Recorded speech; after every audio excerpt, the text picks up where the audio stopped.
Been having Google challenges all day, but it's downloaded.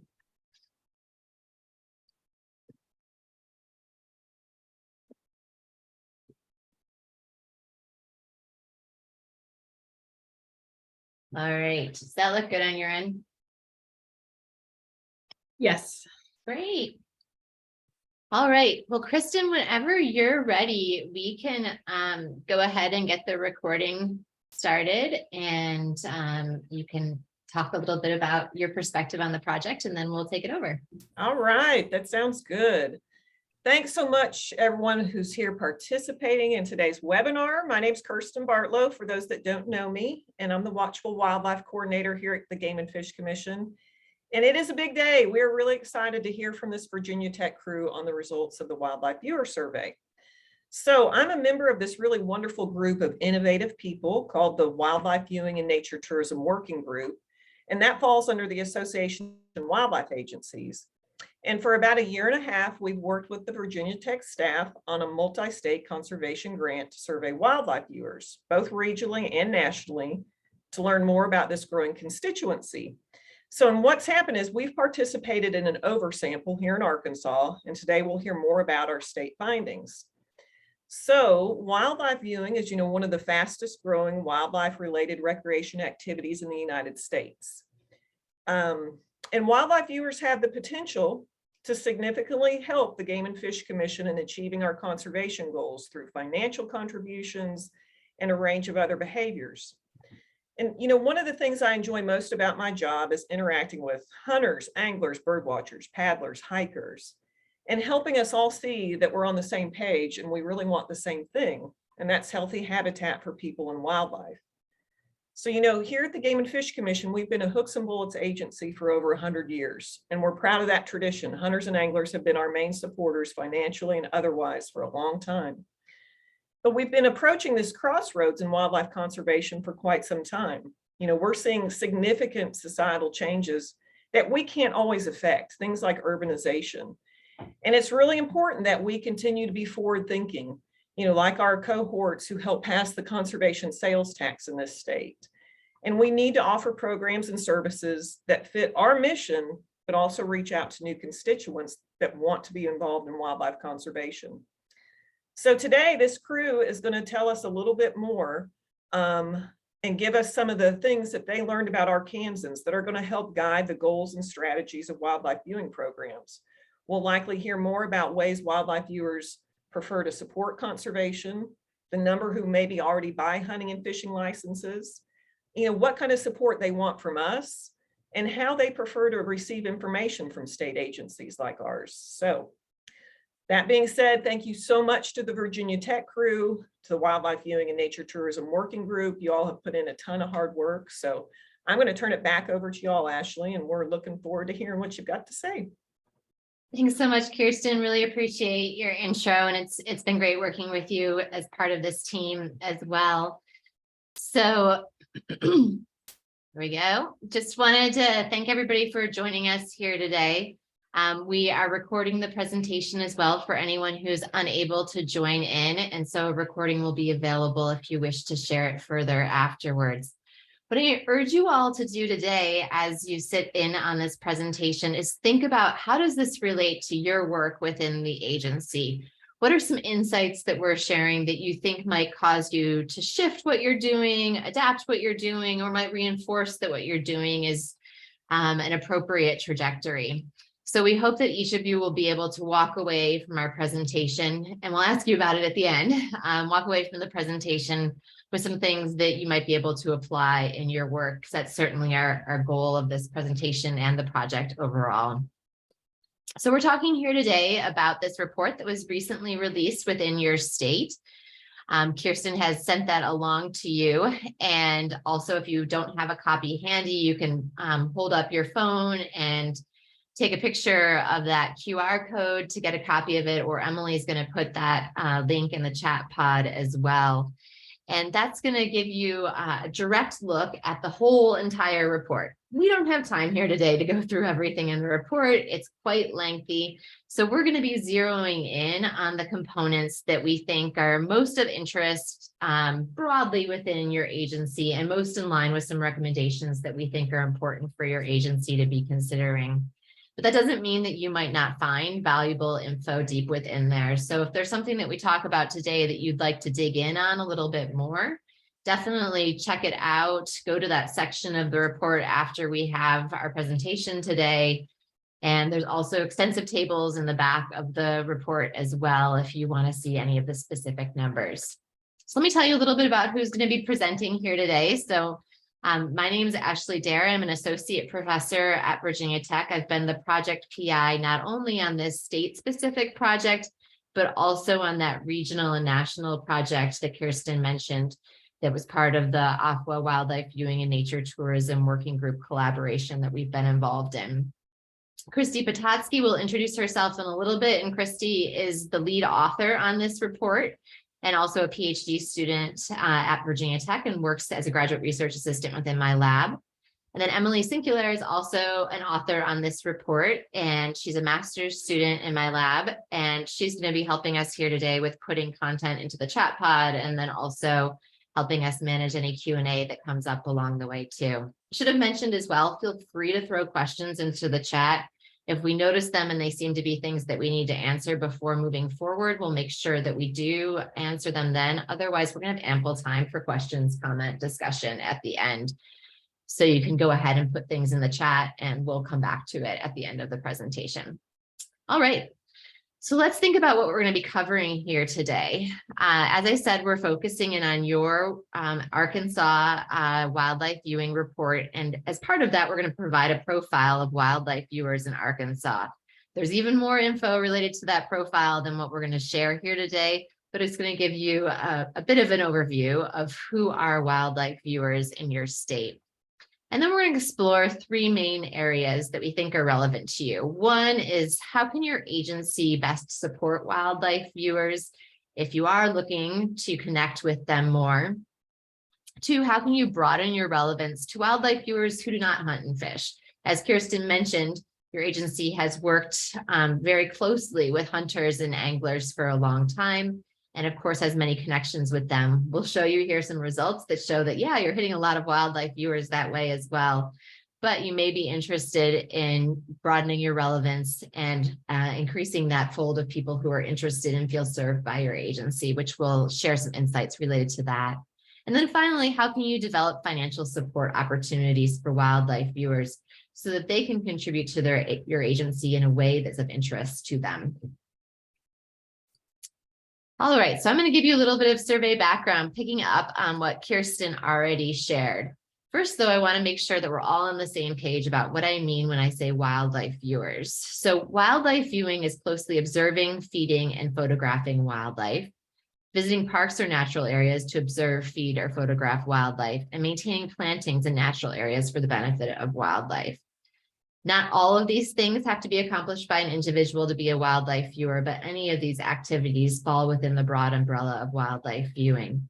I recognize that in some states, possibly yours as well, you're not proponents of wildlife feeding or particularly of feeding certain types of wildlife.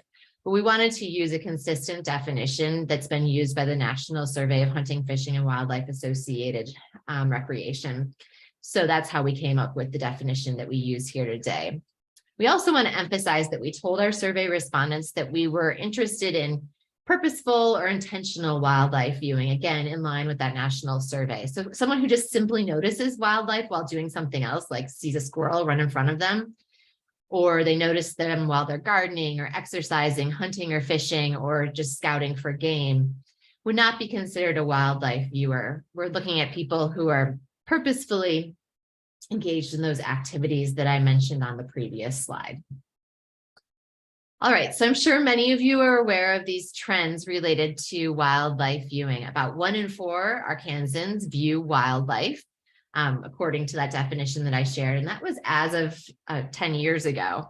I would expect that that percentage is even higher now, because if we look at the national survey results from 2011 to 2016, notice that there was a big jump in the proportion of people who are viewing wildlife.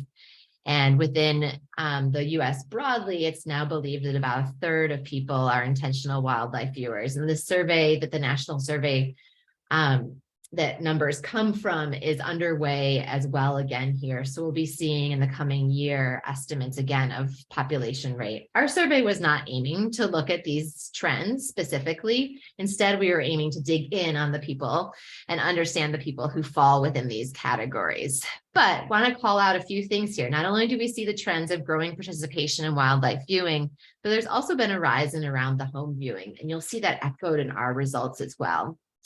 At the same time, we know that in some states, in many states, hunting and angling rates have either declined or remained stable during the same period. So many state agencies are interested in how can they build their connection with this group of wildlife viewers who would likely have an interest in the work of the state agency and could be really important supporters, especially as the other group of supporters is either leveling out or declining.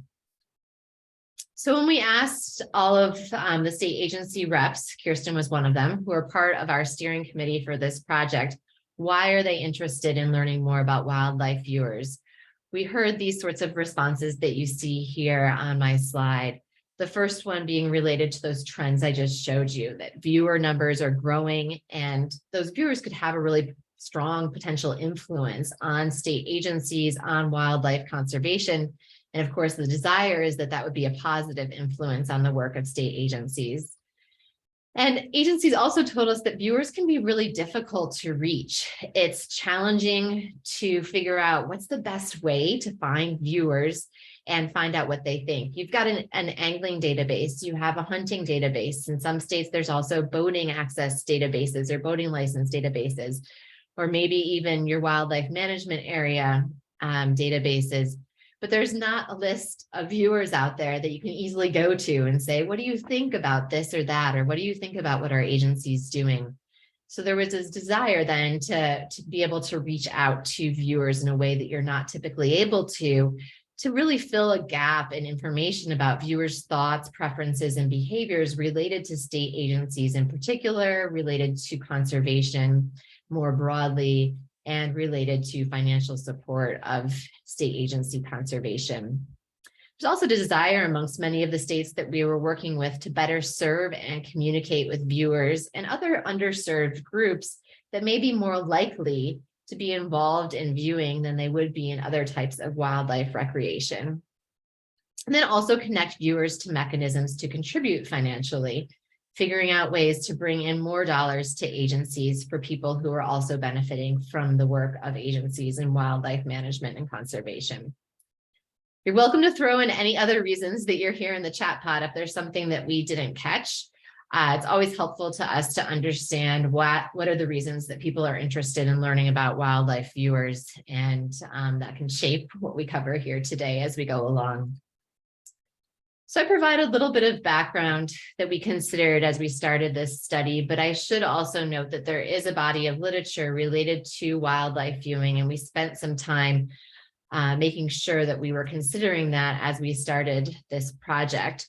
Emily, who you saw at the beginning of this presentation, and another master's student, Kelsey Jennings, did a really extensive literature review and did a great job of distilling it down to a key set of insights for state agencies under really usable headings like, who are wildlife viewers? What do wildlife viewers do related to conservation? And so this literature review would hopefully be useful to any of you who want to understand the broader literature, broader findings out there, empirical evidence that might guide your work related to wildlife viewers. Again, check out the chat for a link there, and you can also get a copy on your phone if you hold up to this QR code. So hopefully that could be useful to you too. The other thing that I wanted to mention is it does have a full reference list in the back if you wanted to look even more closely at any of those studies.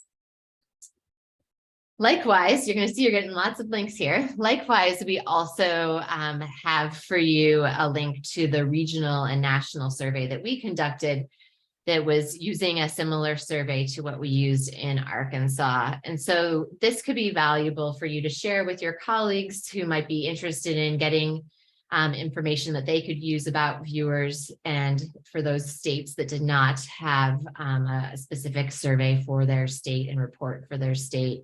Or you may wish to look in there to see how your state stacks up with the broader region or nation.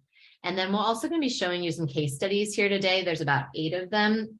We aren't showing you all of them, but we included them in the recommendations section of this broader regional and national report to show examples of what some states are doing to address the types of recommendations that came out of our results from our survey.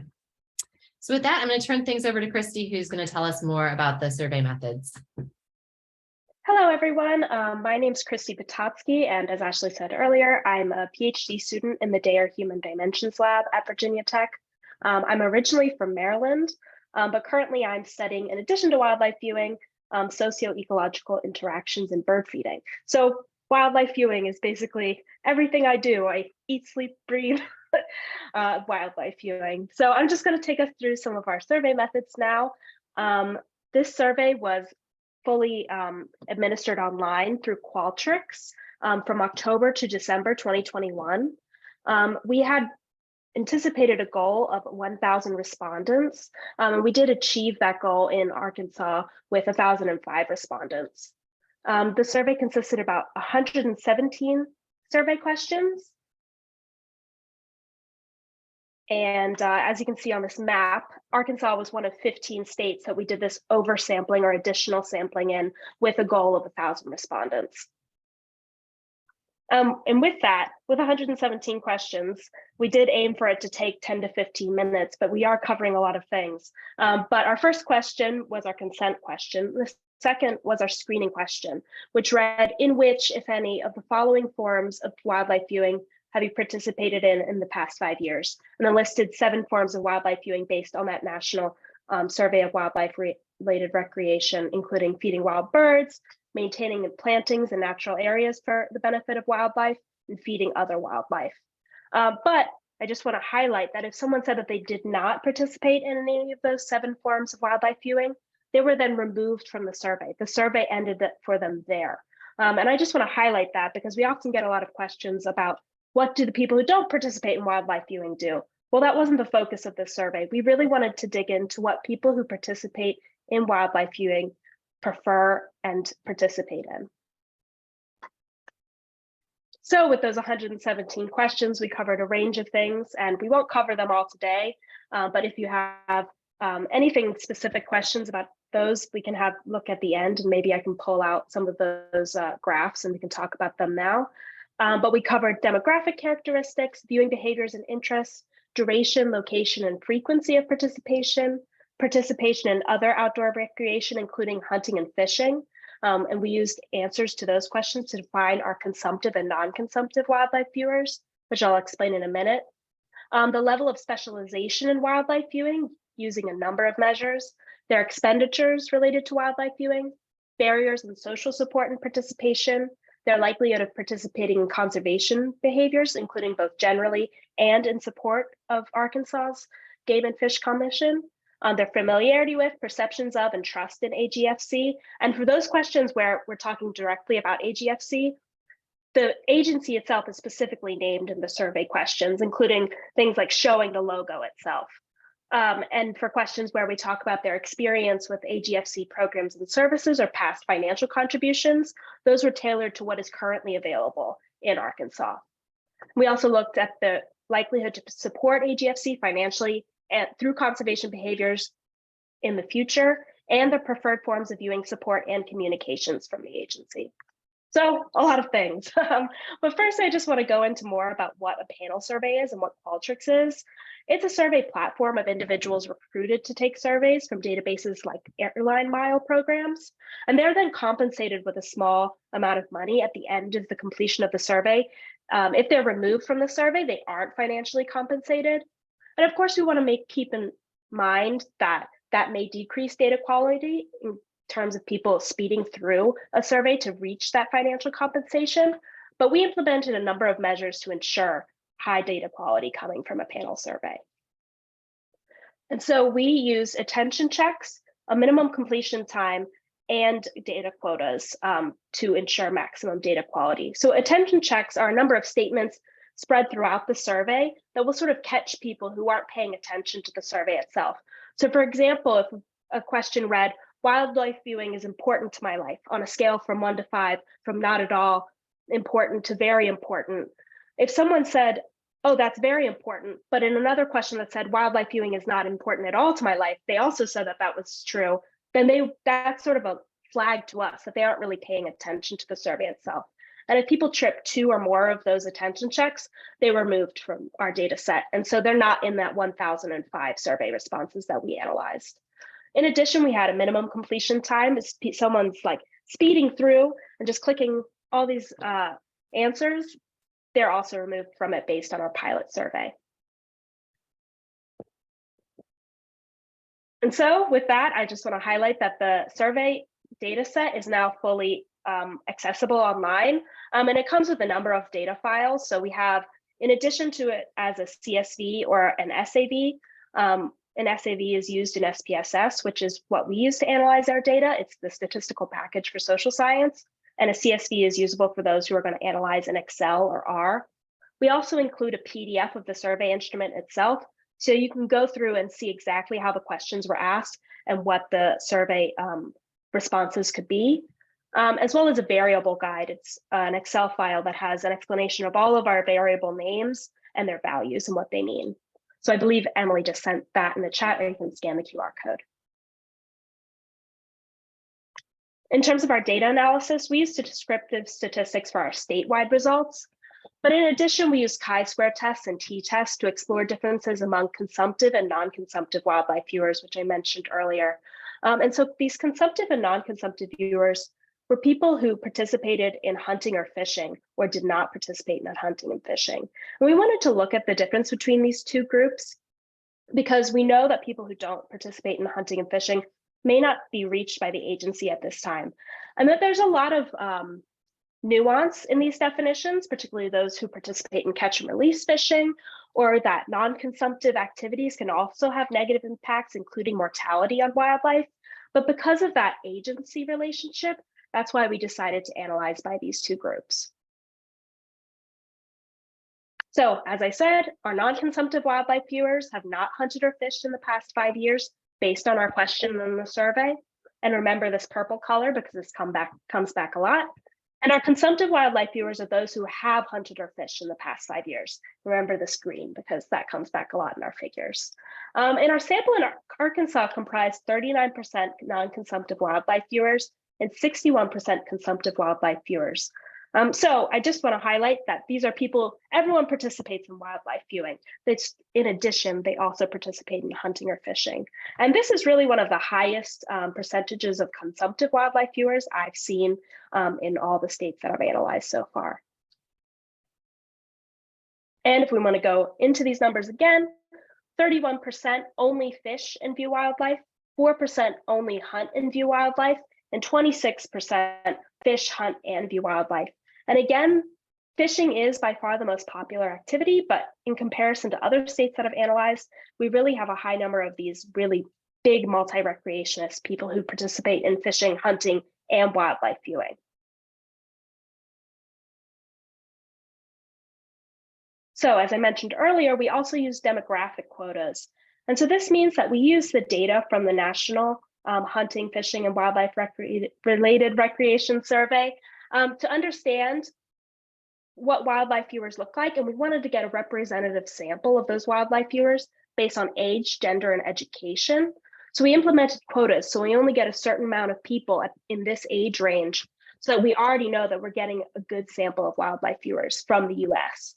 We did achieve those quotas in Arkansas with the mean age being 48, 48% men, 52% women, and less than 0.5% non-binary, and 31% had more than 4 years of higher education.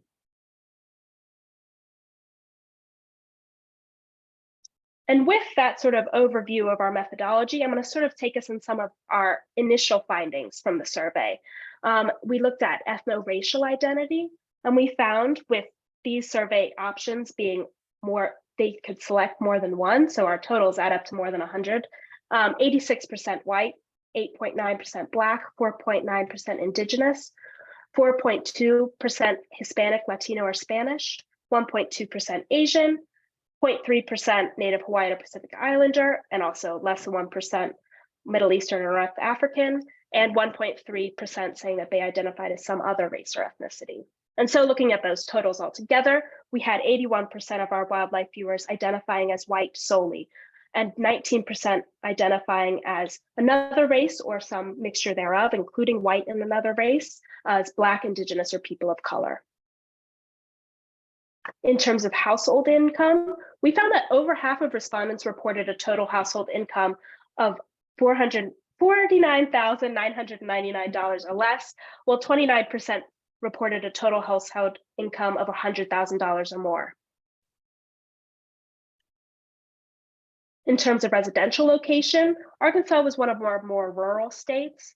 And this is our first graph we'll see, so I'll take us through what each of these bars mean. But 50% statewide lived in an urban area or small city, and 32% lived in a rural area with less than 2,500 people. So you can see these black and white hashed bars, those represent our statewide results, and the green being those consumptive viewers, those who hunt or fish, and purple being the folks who don't hunt and fish in addition to wildlife viewing. And I just wanted to point out that we have this hashing because there's a slight difference in sample size between the people in our entire data set and those who answered the outdoor recreation question. I think it's a difference of about 2, but because of that, we do our comparisons between the consumptive and non-consumptive viewers. And so here we have a statistically significant difference between consumptive and non-consumptive viewers. So you can see that a higher proportion of non-consumptive viewers are living in these urban areas or small cities, and a higher percentage of the consumptive viewers living in a rural area. In terms of those forms of wildlife viewing that I mentioned earlier in our screening question, the #1 form of wildlife viewing in Arkansas was visiting parks and natural areas for the purpose of wildlife viewing. And so as you can see here, anything with a star is something that has a statistically significant difference between their consumptive and non-consumptive viewers. And so you can see there was differences on all forms of wildlife viewing except for feeding wild birds, which was pretty much exactly the same. But as you can see, in all these other forms of wildlife viewing, there's a higher percentage of consumptive viewers participating. And that's something that really came out in our data. And a big way that I interpret our difference between consumptive and non-consumptive viewers is simply the more broad interest in outdoor recreation and wildlife viewing in our consumptive viewers.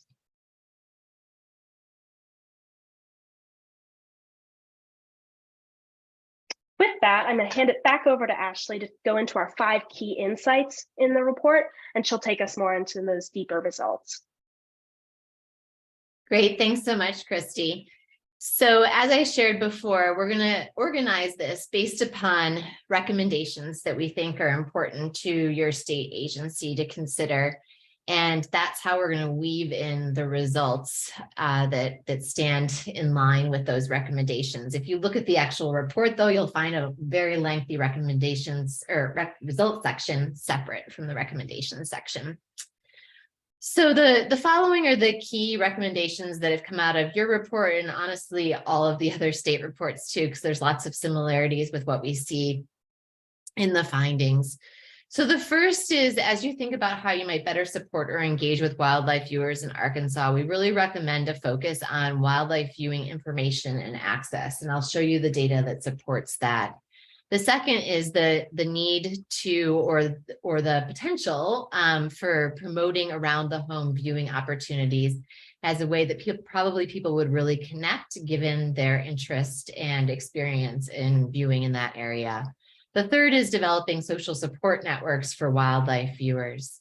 And then additionally, we recommend that your agency focus on broadening relevance to wildlife viewers who do not hunt or fish, and we go into how that could be accomplished, and developing financial contributions for wildlife viewers, and we also cover how that could be accomplished. Okay, so let's go up to the first one here, though, and talk about providing information and access. We asked people in Arkansas what is the way that their agency could best support their interest in wildlife viewing? And they were given a long list of options that we developed along with our steering committee, including Kirsten. And then they could select all the ones that they were interested in.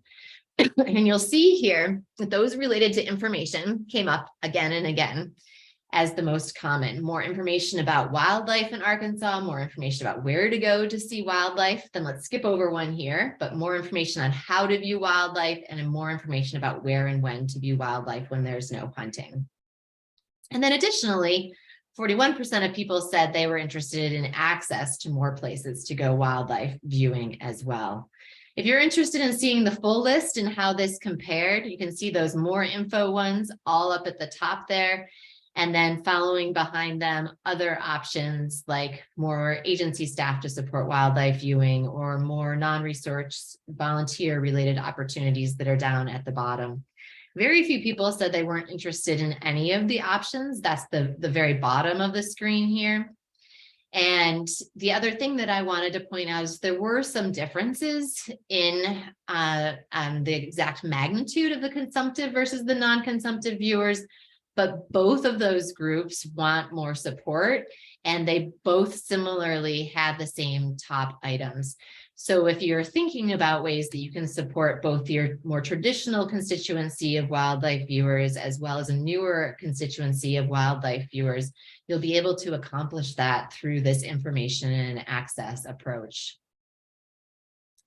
So you all have already been working on that. You all have a web page about watchable wildlife and wildlife viewing opportunities. It includes connections to your water trails, your nature trails, your auto tours. We'd encourage also thinking about the other types of information that we heard through the survey that people were interested in, like info on how to view and what species to view, and also information about how to do around the home viewing or what sort of opportunities would be existing more in a residential landscape or in an urban landscape.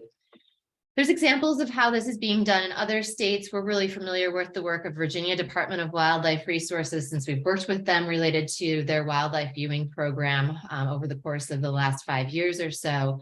And you can see that in Virginia, they've decided to really prioritize reaching out to wildlife viewers. Whoops, my screen just did something funny. To really prioritize reaching out to wildlife viewers, and the option of viewing as a button to click on is right on the main screen of their website. It's one of the key tabs in their website. So it's really easy for someone to find out more about wildlife viewing.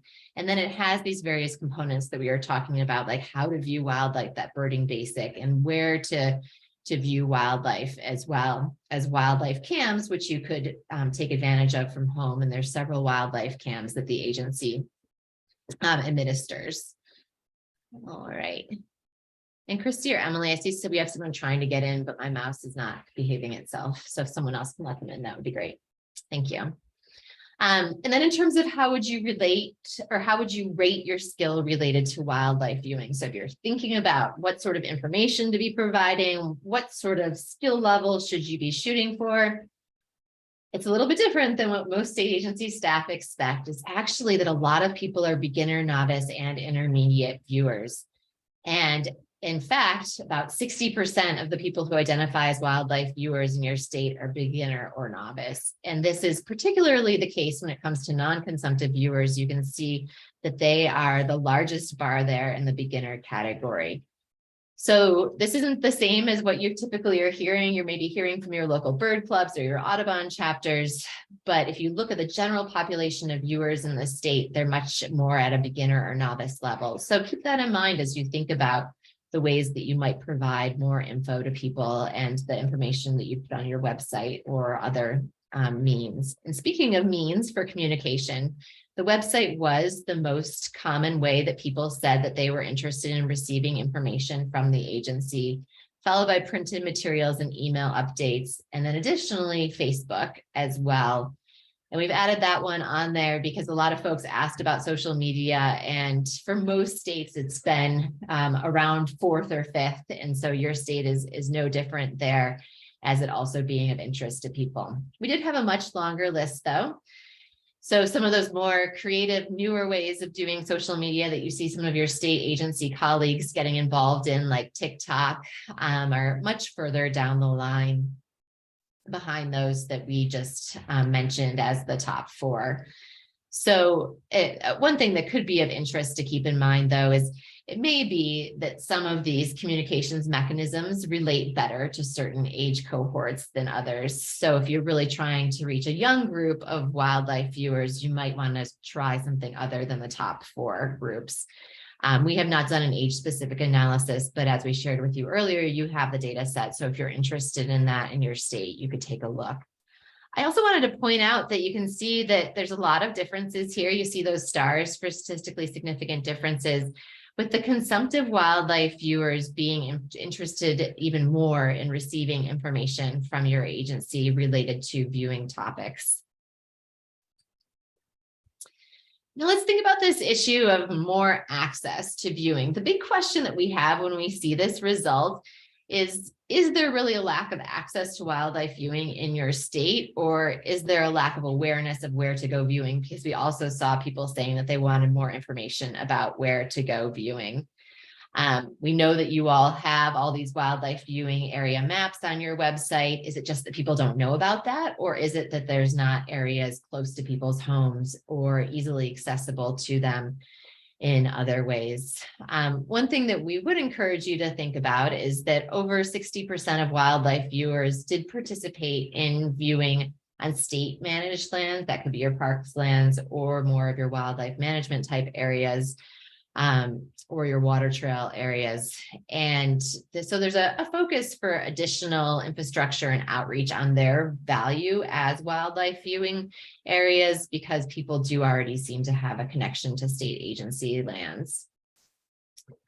The last bit of insight that we think would be useful for you to think about as you think about this issue of access is that a lot of people did say that the barriers that they face most strongly to the extent that they view wildlife are lack of free time, distance to viewing locations, and financial costs.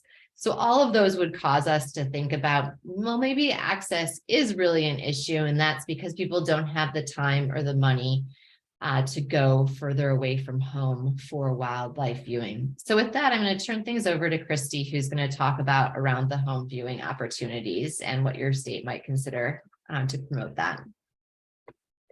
Yes. So when we mentioned earlier about maybe promoting around the home wildlife viewing activities on your website, it really comes from this recommendation and our finding that so many wildlife viewers are participating around their home. And it's also an issue of access. But if we look at our graph of where people participate in viewing wildlife, you can see that 81% of people statewide are participating in wildlife viewing around their own home or property, with no difference between consumptive and non-consumptive viewers. For all other types, there is a difference, with a higher percentage of consumptive viewers participating. But in general, 61% of people are also participating on those state managed lands. And also 55% are participating at locally managed areas, so county parks and trails. And I just want to clear up that we listed a number of examples of what a state managed area was or a locally managed area, but we don't have the specifics of the exact types of areas.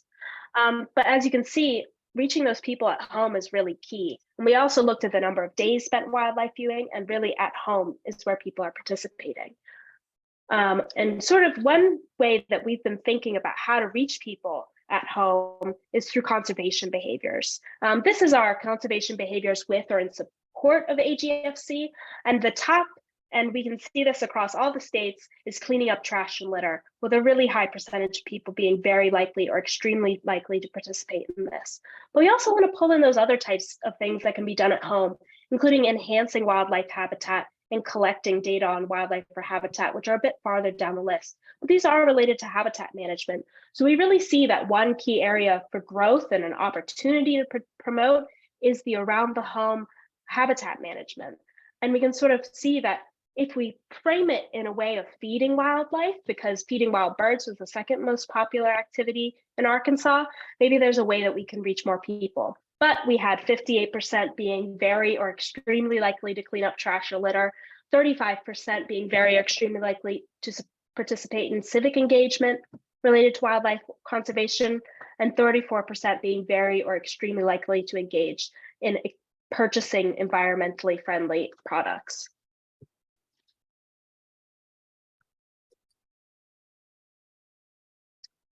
In addition, we also recommend AGFC to develop social support networks for wildlife viewers.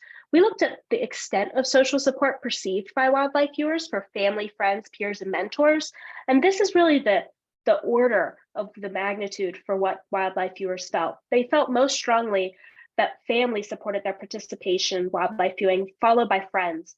When we identified mentorship as a really key area for growth that AGFC can promote. And we do see that you all do that with your outdoor skills program with wildlife viewing. And we've sort of been talking about that at the Florida Fish and Wildlife Conservation Commission about how we can promote mentorship. And I sort of gave that as an example because I really thought that was a great idea. But we also want to really develop social support networks for our folks who are historically underserved by our state agencies, including Black, Indigenous, and people of color. So we found that 19% of wildlife viewers in Arkansas were Black, Indigenous, or people of color. And this is in comparison to 29% of Arkansas's total population being white and non-Hispanic as the other group. And we relate this to the don't loop, which reads, if you don't meet others who are engaged in particular activity, the odds are you will not take interest in the activity itself or engage in that activity. And so that really is a space where the agency can promote participation through social support networks. Another aspect of social support that we looked at, oh, sorry, I'm skipping a case study. We also want to highlight the South Carolina's work in BIPOC community engagement. It's also available in full text in the national and regional report. But in 2015, SCDNR began in community engagement by hiring a Hispanic outreach coordinator who developed bilingual resources and strong outreach strategies. And this program reached so many wildlife viewers and other outdoor recreationists that they started the initial phases of a similar strategy to reach a Black population. Another aspect of social support, as I was saying, we looked at accessibility challenges, and we used the definition provided by Birdability, which is a nonprofit organization which focuses on accessibility in birding.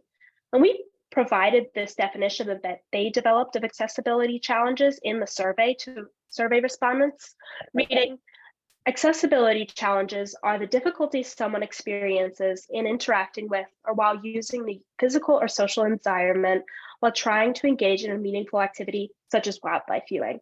This may be a result of a mobility challenge, blindness or low vision, intellectual challenge or developmental disabilities, including autism, mental illness, being deaf or hard of hearing, or other health concerns.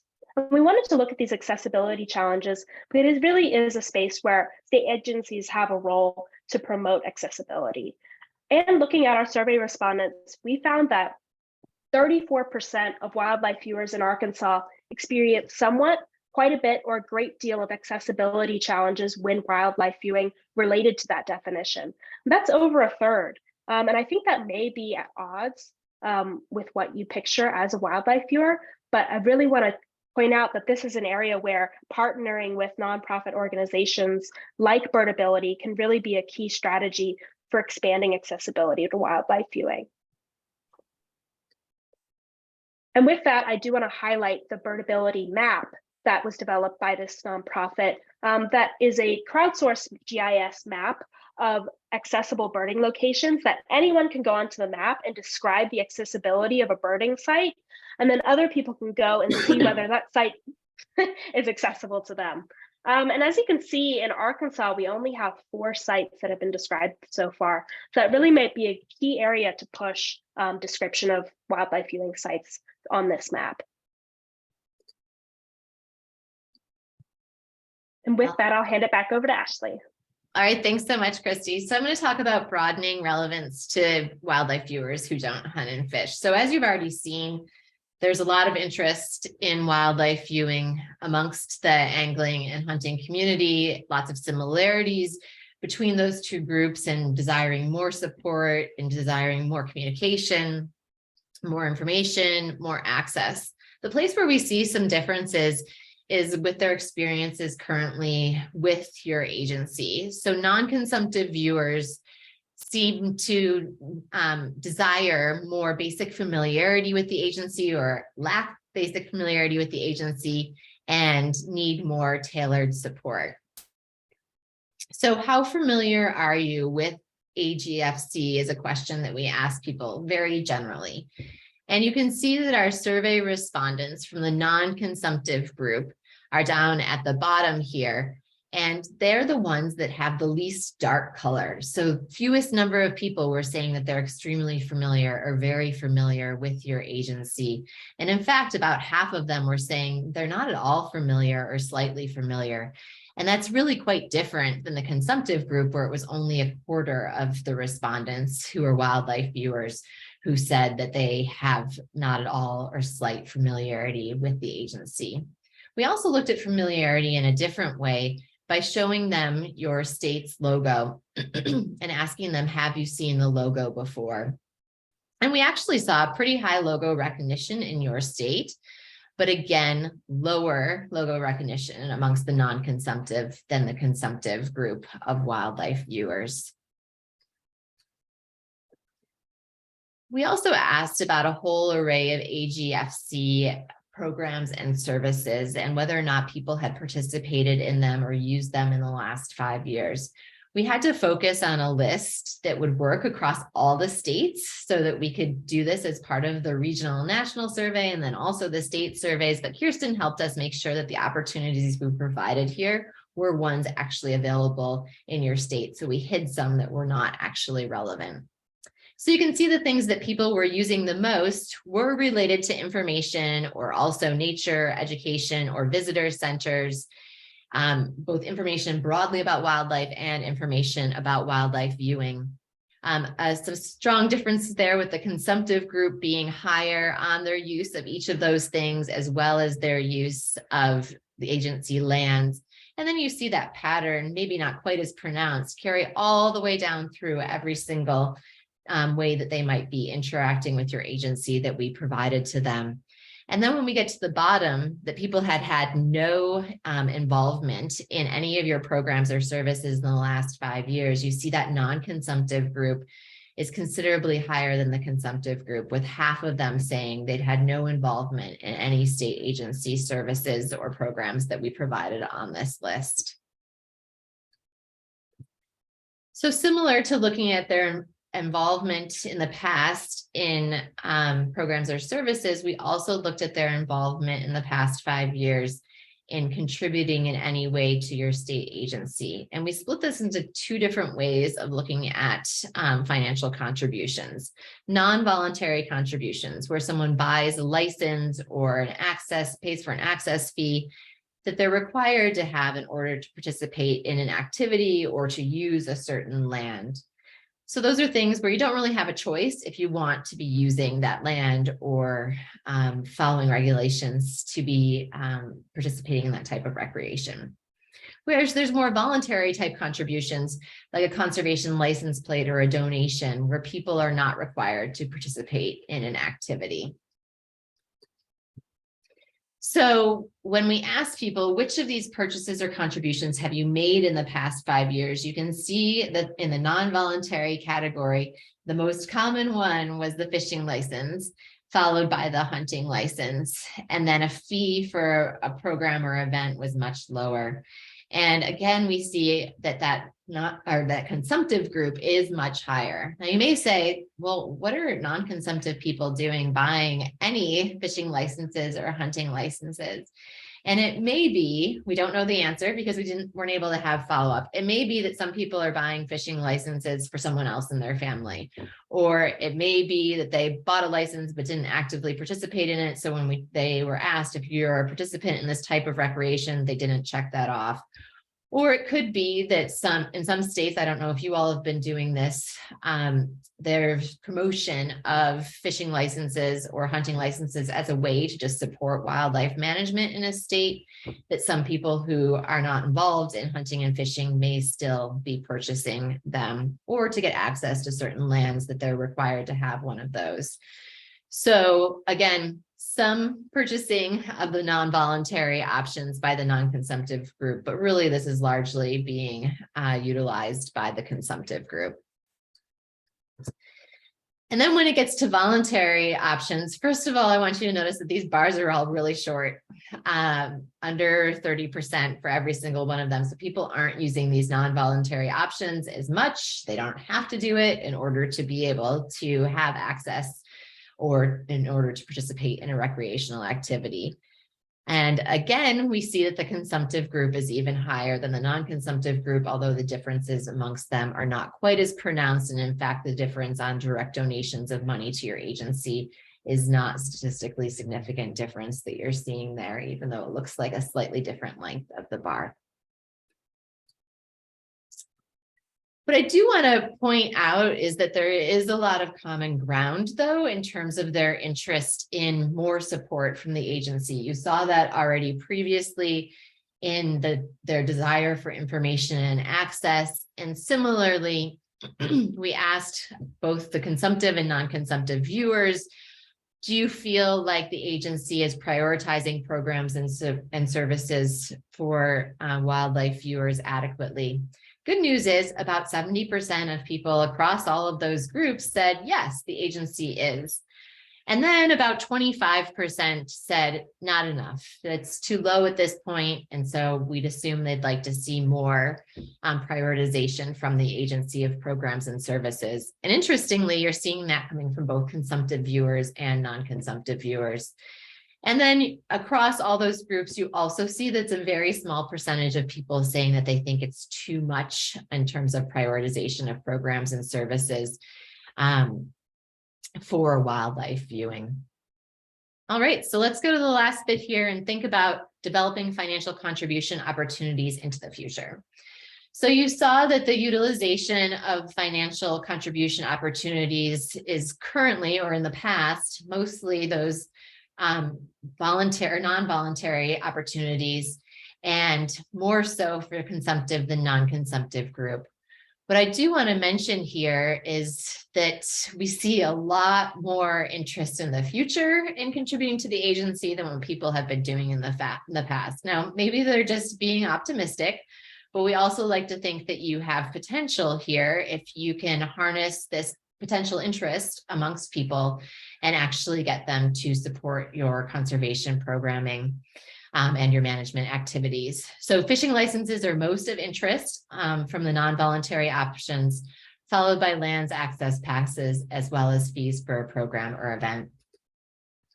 And then in terms of voluntary opportunities, a lot of interest here in the tangible products, or a lot more, I'd say, compared to what's actually been used already, as well as interest in a conservation lottery ticket option or conservation license plate as well. So again, these are all activities or options that you might want to really promote to engage people in viewing. The other thing that I wanted to point out is that when we asked people if they'd be willing to give more money, if they knew that the money would go towards conservation or towards wildlife viewing, they said yes.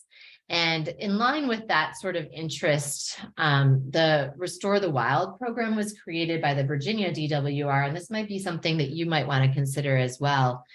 So they were trying to rethink their access pass approach so that they weren't just having a lands access pass that they were trying to encourage viewers to utilize, but instead they wanted to think about how they could create a membership type opportunity similar to what a lot of these viewers, especially the non-consumptive viewers, might be used to with the bird clubs or bird conservation organizations or wildlife conservation organizations that they have been found in other studies to contribute to more heavily than state agencies.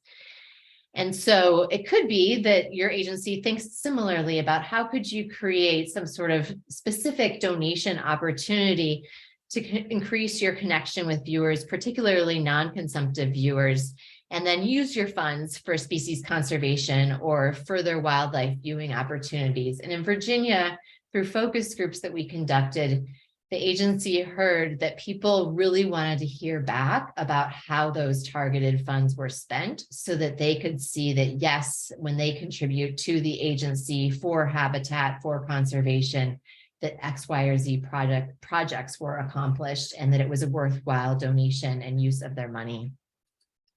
You can see in Virginia, they've also created all sorts of levels to try to get people engaged in giving and encourage them to move up the types of level of money they're giving. All right, so that was the 5 key insights. I hope you've seen things there that might be relevant or useful to your work. I encourage you to put any questions in the chat as I transition to talking just a little bit about the next phase of this project.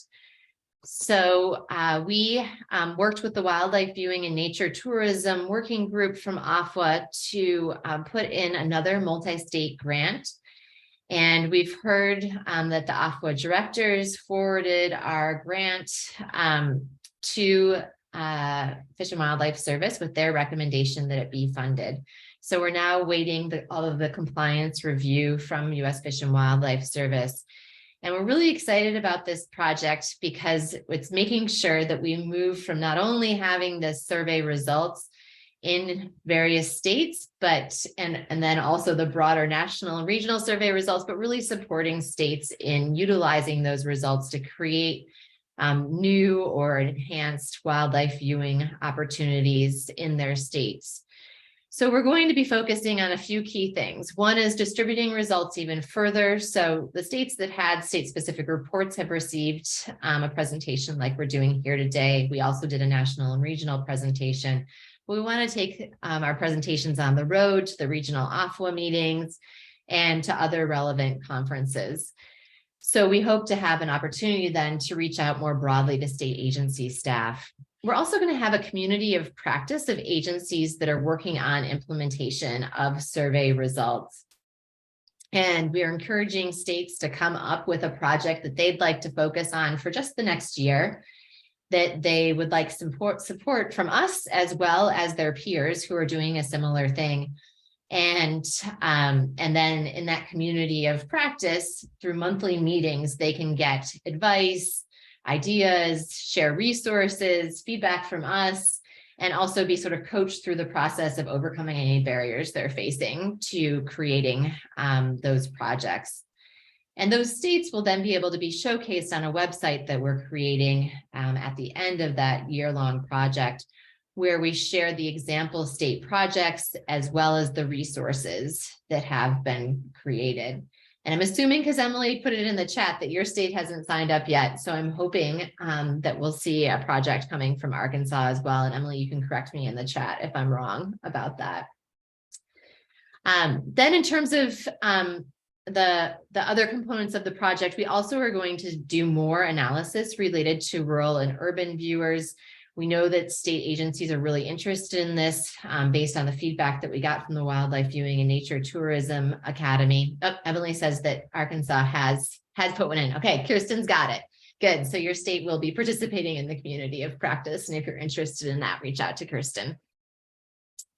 Emily is also working on more analysis of the accessibility challenges as part of her thesis research, but there's lots of other opportunities to dig into the data even more if there's things that are of interest to you in your own work. And as we shared, you have access to that data set now.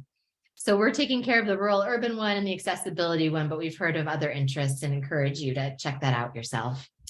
Finally, all the states that are participating in the community of practice are invited to send at least one person, but we'll be providing partial travel support for one person to attend the Pathways Conference. You all may have heard of those conferences. They tend to be focused on human dimensions research and application, and they are typically led by Colorado State University. This year, we're co-hosting with Colorado State University and the Association of Fish and Wildlife Agencies. So this conference is really targeted towards state agency staff who are thinking about how to manage wildlife in an era of mutualism, or an era where people's values are shifting to being more connected to wildlife or thinking about wildlife as an extension of their family. And we often find that amongst wildlife viewers, although as you saw from your state results, you also have a lot of that consumptive viewer who would probably be a more traditional wildlife viewer, and not just those who have mutualism values. We hope to see many of you there who might be interested in ways to reach out to this broader public with shifting values. And certainly we hope to see Kirsten or someone else from your state who will be participating in our one-day workshop in advance of the conference. So in conclusion, then, really encourage you to check out our report. You have seen here some key highlights. There's a lot more in there.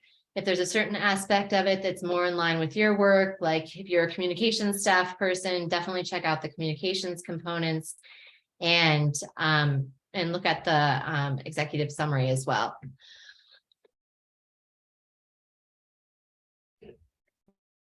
You can wrap it up because I'm having a coughing fit. I totally understand. I'm also in that December cold. But I just wanted to highlight that we have a brief evaluation survey. It'll take 5 minutes max. It just sort of will guide any of our future state webinars, but also the community of practice. And it sort of goes into like what people want to do with the data or what they're gaining from it. And with that, I just want to take it over to questions. We have plenty of time, almost a half an hour to discuss. And if there's anything that you didn't see discussed in our presentation, I can also pull up the report and we can go through it. So yeah, totally open. Thanks, Christy. I'm back. That bronchitis from Thanksgiving catches me every once in a while. Kirsten, did you have anything that you wanted to say at the end here? Well, thank you. Y'all did a fabulous job, but I wasn't worried. So that was really great. I'm going to throw out to my cohorts out here. I have signed, I'm saying us, up for this community of practice, which I'm excited about.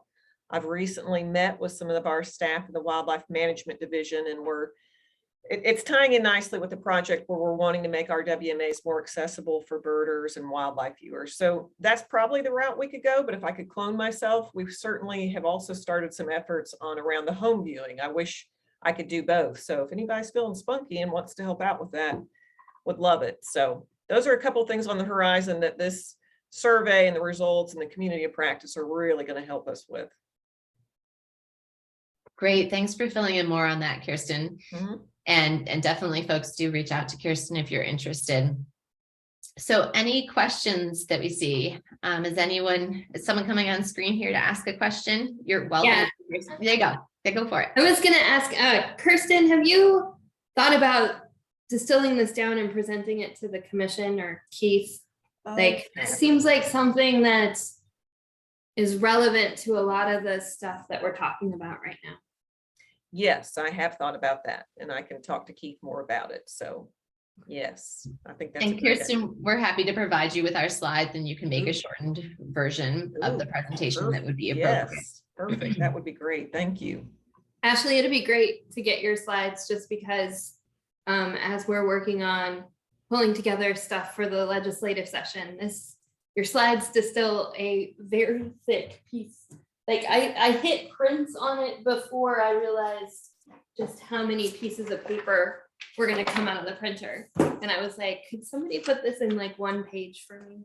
So yes, and you're welcome to just cut off that executive summary at the beginning as well. Awesome. Thanks.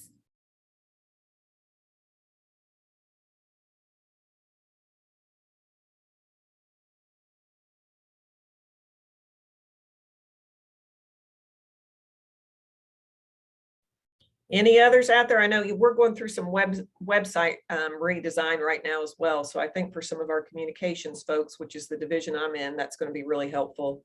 And I like, hint, hint, how Virginia has their wildlife viewing right at the top of their homepage. So hoping that's something we can work toward as well here. Yes, Kirsten, I agree with you. I think this is coming at a really good time where we can incorporate some of this on the new website and make it more user-friendly and hopefully provide even more information about wildlife viewing. Awesome. Thanks, Cody. Yeah. I know people, I mean, I'm glad to see the recognition of our logo here in Arkansas. And I mean, we're the folks people come to with all their crazy wildlife questions. So hopefully we can kind of beef that up on our website and offer more for people. Yeah, I didn't. Question. I have one question. Was the logo the old logo that was most recognized, or had we had our new logo yet? When the survey was done, it would have been the old logo. Okay. Yeah, but I don't, But we've they're gone through a very- little they're revision on very our logo. I similar. don't think most people will notice. Yeah. Yeah, that's good to know. Yeah, I just wanted to say that your logo recognition was definitely the highest that I saw of any state, particularly with it being so specific to your agency, because like in Minnesota, their agency logo is very similar to their state logo that's on their license, like driver's licenses. But I don't think any state has reached the percentage of Arkansas for sure. Great. That's good. I've got a question. This is Clint Johnson, Quail Program Coordinator. I was the one that kind of called the meeting that Kirsten was talking about with wildlife management staff. And I was wondering, it seems like the big need for both consumptive and non-consumptive users is information. And we were all kind of the same page in that meeting. Do y'all have an idea of what that information would be? Is it something as simple as, hey, this WMA is located at this location, these are the critters you can see there, here's a map, or is there something specific that y'all been able to glean that is the need?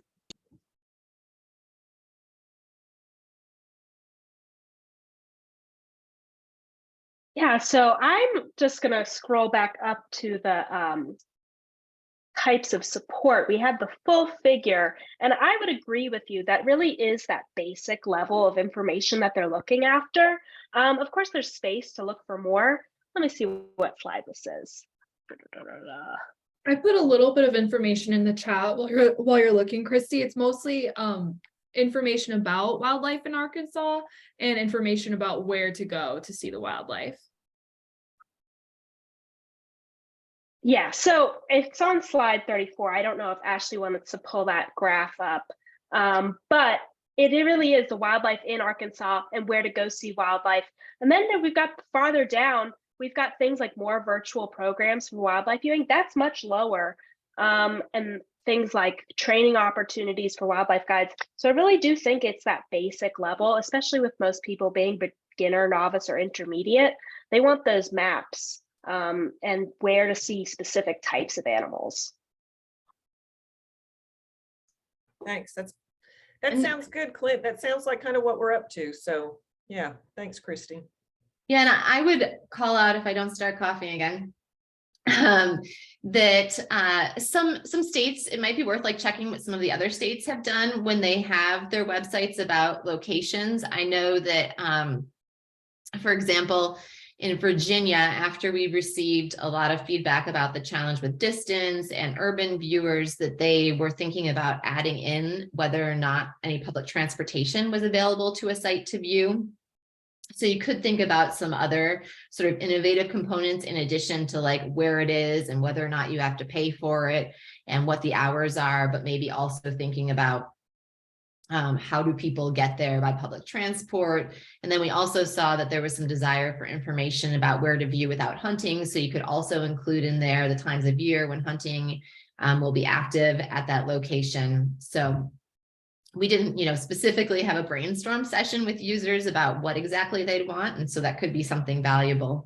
But those are some thoughts that I have based on what I've seen other sites doing or other states doing. And that's something I need to pick the brain of some of the other coordinators. We've recently met with some birders, and we're not doing a good enough job telling people how hunting seasons work. It's kind of overwhelming, even for some of us that know the system, to figure out the intricacies of it. So that's also on the list of things to do, is kind of a little education guide on, hey, this is a modern gun permit hunt. Yeah, you probably want to stay away versus, archery season is in, just wear your hunter orange. So I need to see if other states have got a prototype on that. But yeah, that's a great point, Kirsten. And these could be things that you work on next year. Yeah, there's a part long of the list. community of practice. Yeah, for sure.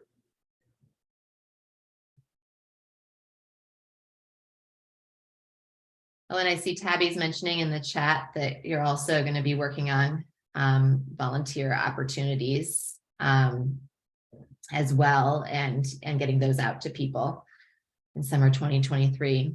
So there may be some interest. You could certainly dig in on the data for the people who said that they are interested in volunteer opportunities, both related to research and not related to research, and look at who the demographics are of those sorts of people. It might be something useful to you too, if you've got someone on staff who can play around with the data set. Anything else?